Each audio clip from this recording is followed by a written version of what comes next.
दोस्तों, एक दफ़ा का ज़िक्र है कि एक जंगल में एक बंदर रहता था। वो एक दरख्त से दूसरे दरख्त पर तेज़ी से छलांगे लगाते हुए अपने आप से बोल रहा था, जल्दी जल्दी करे टिल्लू, जल्दी जल्दी करे टिल्लू, रात होने से पहले तुझे घर पहुंचना है, वरना अम्मी की डांट सुननी पड़ेगी। उसी दौरान एक आवाज़ आती है, बचाओ बचाओ, अरे कोई है जो मेरी मदद करे, मुझे इस गड्ढे से बाहर निकाले। बंदर आवाज़ की सिमत बढ़ा और इधर उधर देखने लगा। इसे कोई नज़र नहीं आया। अचानक इसकी नज़र गड्ढे की तरफ गई तो वहाँ एक शेरनी फंसी हुई थी। बंदर ने डरते हुए कहा, ये क्या रानी शेरनी, तुम यहाँ कैसे फंस गई? मुझे नहीं मालूम भैया बंदर, मेरे बच्चे भूखे थे। मैं जल्दी जल्दी जा रही थी कि इस गड्ढे में बहुत सारे पत्ते पड़े हुए थे। मैंने यूं ही जहाँ छलांग मारी तो एकदम से इसमें गिर गई। और ये कहकर रानी शेरनी रोने लगी। बंदर ने कहा, अच्छा अच्छा, तुम रोना बंद करो, मैं तुम्हें बाहर निकालने का इंतज़ाम करता हूँ। बंदर कुछ ही देर में कहीं से रस्सी ढूंढ लाया और कहा, लो इसे मजबूती से पकड़ो और बाहर आ जाओ।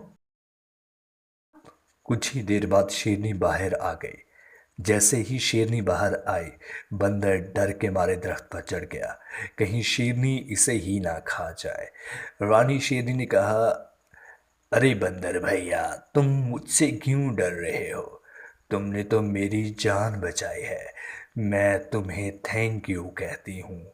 ये तुम्हारा एहसान मैं कभी नहीं भूलूंगी। आज से हम दोनों दोस्त हैं। तुम्हें जब भी मेरी ज़रूरत पड़ेगी, मैं तुम्हारी मदद ज़रूर करूँगी।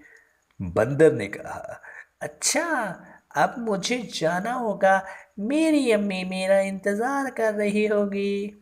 रानी शेरनी ने जाते हुए कहा, हाँ जी, मेरे भी बच्चे भूखे हैं, फिर मिलेंगे बंदर भैया। वो दोनों एक दूसरे को खुदा हाफिज कहकर अपनी अपनी राह पर चल दिए। कई दिन ऐसे ही गुजर गए। दोनों की आपस में मुलाकात नहीं हुई। मगर एक रोज़ रानी शेरनी ने वाकई अपने दोस्त के एहसान का बदला चुकाया। हुआ यूं कि जंगल में एक चीता भी रहता था जो छुप छुपा कर जानवरों का शिकार करता था। एक बार शिकार की तलाश में वो इस दरख्त पर चढ़ गया जहाँ पर बंदर बड़ा सा घर बना कर रहता था। इस वक्त बंदर अपने घर की टहनी पर लेटा हुआ अखबार पढ़ रहा था और इसकी अम्मी किचन में फ्रूट बना रही थी। चीते ने इन्हें देखकर होंठों पर जबान फेरते हुए कहा, वाह डुगड़ू चीते, आज तो पार्टी होगी, पार्टी।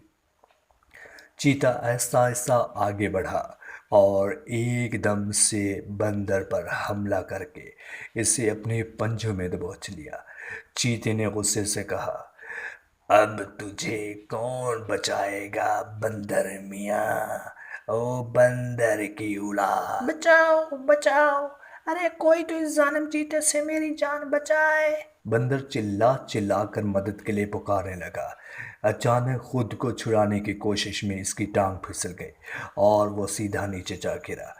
चीता भी फौरन छलांग लगाकर नीचे आ गया और आहिस्ता आहिस्ता बंदर के पास आते हुए कहने लगा, अब तो तुम्हारी टांग भी टूट गई है, भाग भी नहीं सकते तुम। लेकिन अचानक चीता रुक गया और डरते हुए कहने लगा, रानी तुम मेरे सामने से हट जाओ। रानी ने कहा, नहीं नहीं नहीं, मैं नहीं हटूंगी। तुम्हें नहीं पता कि तुमने किस पर हमला किया है। मेरे दोस्त पर हमला किया है तुमने।